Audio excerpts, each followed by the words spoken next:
Hey folks, James Brinio coming to you from Brinio Show, your Northern Virginia personal injury, medical malpractice, and criminal defense law firm. November 25th, 2025, around 9 a.m. I'm just getting ready to wrap some things up for the Thanksgiving holiday. I hope everybody in your orbit is looking for a great holiday and wishing everybody the best. Before I got started, though, I wanted to shoot a quick video.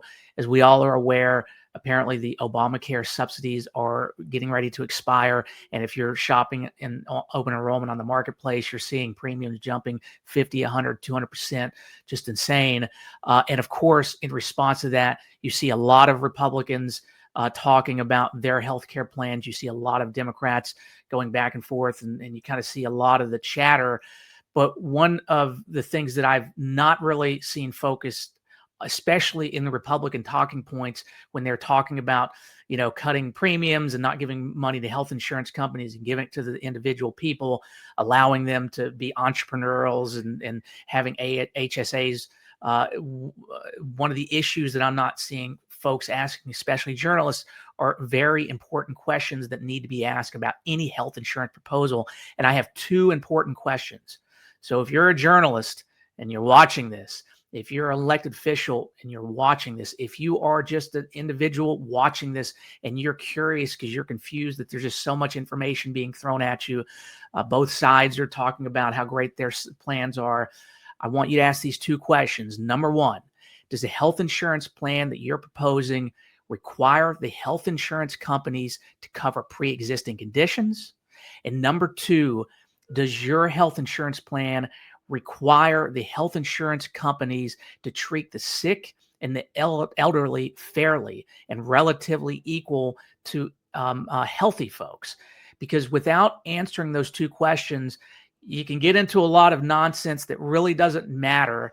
And what you can end up happening is you can have a health insurance plan that's really just window dressing. Sure, it'll be a lot cheaper. You'll have an $800 premium. But if your health insurance policy doesn't end up protecting you when you need it, it doesn't really matter. You're essentially just giving health insurance companies free money because they face no liability. They face no exposure. They're essentially giving you minimal coverage, and they're taking your premiums. And yes, you feel better. You feel more protected. But I can tell you, representing folks that are catastrophically injured, that are going through significant medical issues, if the health insurance and the insurance they don't have line up, they're in a lot of trouble and a lot of hurt, and it can essentially devastate their lives financially and physically. So let's talk about those two questions separately. So pre-existing conditions. What is a pre-existing condition?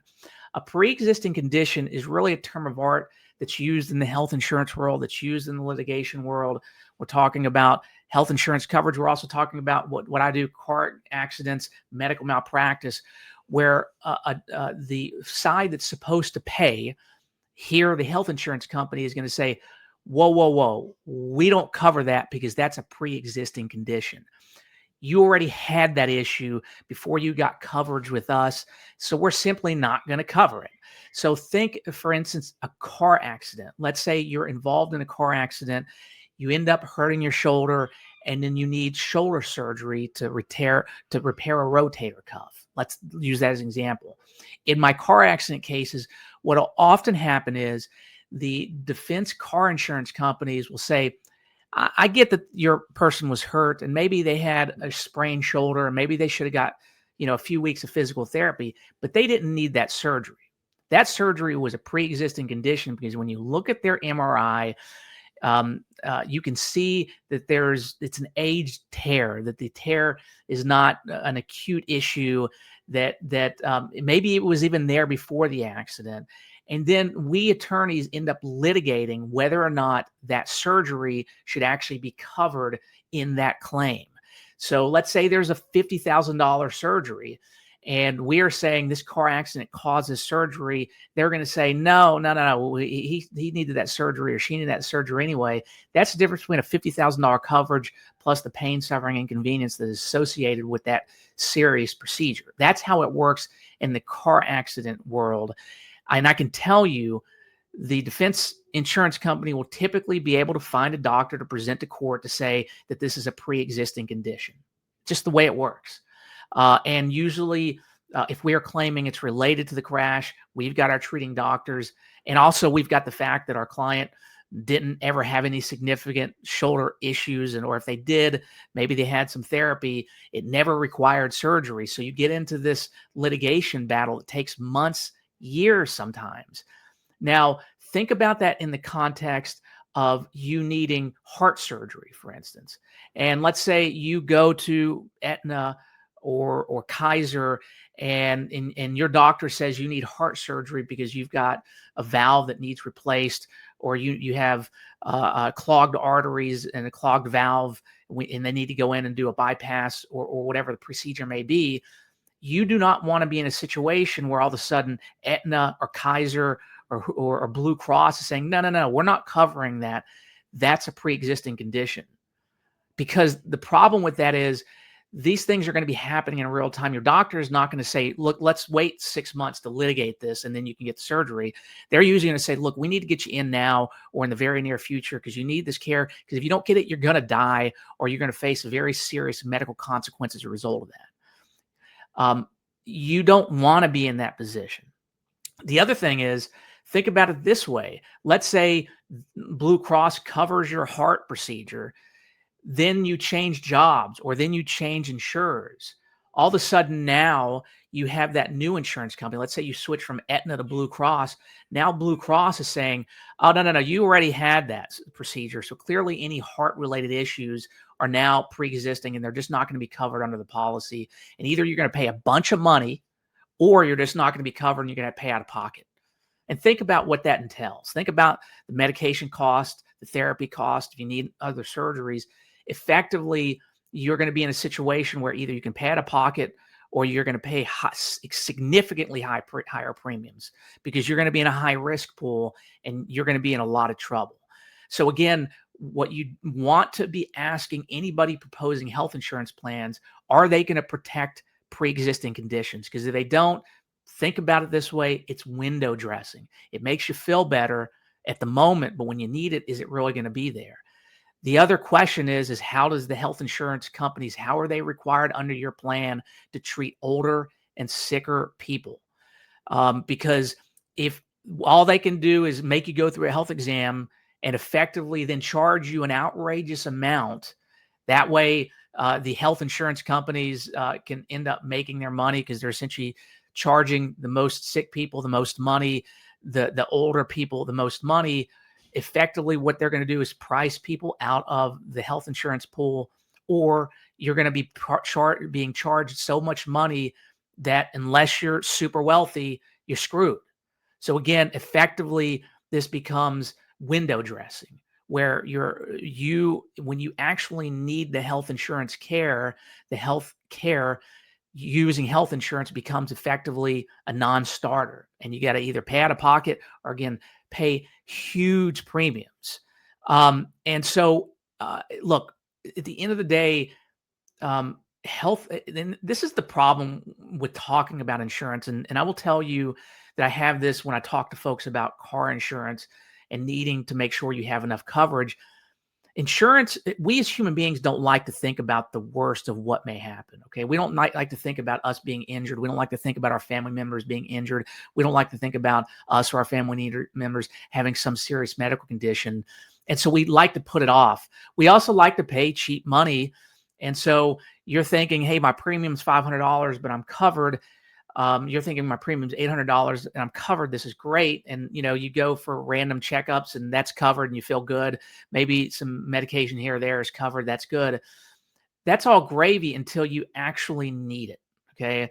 And that's where life changes quickly. That's where bankruptcies happen. That's where a devastating medical condition not only upends your life physically, but it upends your life financially, and ultimately emotionally, and it puts so much pressure on your family. And this is the part that health insurance companies don't want you to think about. And for politicians that are pushing health insurance plans that essentially I'm hearing a lot of discussion, we're just going to give the money to the people rather than the health insurance companies. We're going to let them, become essentially their own entrepreneurs and negotiate their own prices. This is the part that they'll never really talk about is what about actually using that health insurance? How does that effectively work? And here's the reality. Obamacare, ACA, whatever you want to call it Trump care for all I care. I don't care about the politics at this point. I think most Americans are beyond the politics, and we're looking at raw dollars, and we're thinking, how do we make sure that we can protect our families? The reality is the reason that Obamacare and the ACA is so expensive is they require health insurance companies to protect the sickest among us. They require health insurance to protect pre-existing conditions. And this is where money is going to be spent. It's just the fact of the matter.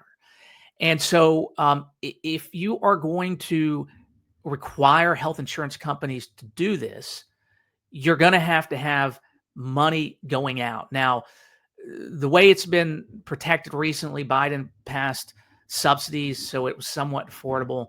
That, I think, has to happen.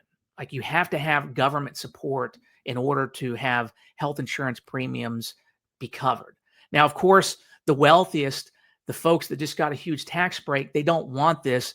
They want to be able to fund more tax breaks because health insurance to them isn't really a big deal. I mean, it's really just chump change in a lot of eyes of a lot of these politicians. It's not something that they really need to consider a lot. But for average day folks like you and I, and frankly, I'm in a very lucky position. I'm a lawyer. We do pretty well, and so I've got no complaints. But for folks that are unfortunate, that are living paycheck to paycheck, these dollars matter. And in my view, funding tax cuts and then gut health insurance coverage makes no sense. Okay. All you hear about is companies, and especially in this economy, and we keep hearing about this K-shaped economy where you have the richest of the rich who own assets, their net worth is going through the roof. And then for the average folks, their net worth is going down because now they're paying more for tariffs. They're paying more for health insurance. They're paying more for daycare. So they're not able to build wealth. Whereas if you already own a ton of stock, if you already own, a ton of property, you already own businesses, the relative cost of health insurance is relatively low, and you're getting tax breaks. That's where the huge divide is coming. This is not a political issue. This is not a Democrat versus Republican thing. There are a lot of Democrats that are making a lot of money on the stock market while in office. I don't like that. I just want to be clear. I don't think that's appropriate. I think that's an abuse of power. If anything, if we're talking about, health, we hear about a lot of Republicans talking about investment accounts and things like that. Hell, if these companies are going to be putting people out of job, make it be required that they provide every American, and not just every American, but the folks that need the most stocks for free. If we're going to go down that pike, make sure if they're not going to do that, AI companies, they're going to be putting swaths and swaths of people out of jobs, make them pay the health insurance subsidies. Because I could tell you, if you're anything like me, most Americans want to work hard. They want to add value to their country, to their community, to their family. What they don't want is a handout, but what they do want is access to health care. And that's where I think this needs to go. We need to make sure that we maximize the amount of covered folks in our country, because health insurance is different than every other thing that we talk about. We hear about, you hear a lot about people saying that, if you give health insurance to folks, it's communism and all those kinds of things. The reality is health insurance is something different than new cars, new clothes, things like that. Health insurance is something, or health coverage is something that we all will need at some point. Healthcare is something we all will need by being human beings. Unless you just get hit by a car and you're gone and there's no treatment at all, you're going to get, we're all inevitably going to get there where we're going to have achy bones. We're going to need surgeries. We're going to have clogged arteries. We're going to, our lungs are going to fail us, cancers and things like that. I don't want these things to happen, of course. I want everybody to be healthy. But at the end of the day, we are all human beings and we all are going to be aging. And so inevitably, we're going to come into contact with healthcare. And if we get to a point where folks just aren't covered, either the healthcare itself, the complex itself, is just going to have to absorb emergency costs because people are just going to go to the emergency room and get emergency care. And then those dollars are going to be passed on to consumers. Or we're going to have a net protection for everybody because we're all in this together. Okay. Republicans don't want to talk about this, but we are all in this together. And again, this is not, I think this is not really a Republican Democratic divide. This is a class divide. Okay. If you are part of the economic class that is worried that $2,000 increase is going to make a huge difference about whether or not you're going to be able to fund your kids' education, whether or not you're going to be able to, even things like take your kids on vacation, things like that. But where $2,000 a month matters to you, this discussion is really important. And I think at the end of the day, we all need, it's easy in our political world to get caught up in the culture wars. And look, I am not immune to that. If anybody that knows me, they understand that I'm pretty far liberal. That's fine. This is not about politics. This is about how do we operate as a society to get the most fundamental need, which is healthcare.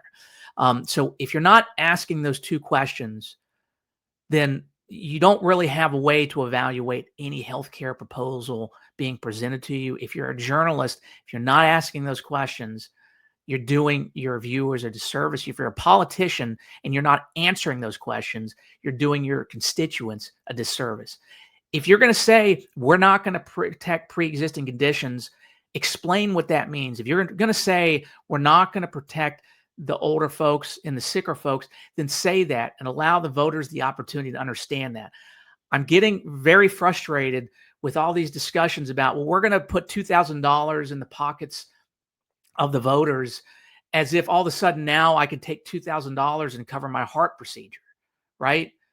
It's just unfair to the constituents. We're at a point in this country, all we talk about is folks being authentic and saying what you actually mean. Okay, that's great. You can say what you actually mean when it comes to racism, when it comes to, gender equality, and you can be as offensive as you want to be. Good for you. All right. Be honest about the stuff that matters from a dollar and cents value. If you're a Republican, you likely you're a fan of Reagan, you understand supposedly economics. Be honest about what these things mean. And if you don't know what a pre-existing condition is, if you don't know about high-risk pools, then you need to be asking more questions before you propose things blindly. So sorry to get amped up about it, but I do wish everybody the best holidays. Be safe. And I didn't mean this to be political, but those are two of the most important questions that any health insurance plan needs to address. Do they protect pre-existing conditions, and how do they treat the elderly and the sick? Wish you guys the best. Be safe.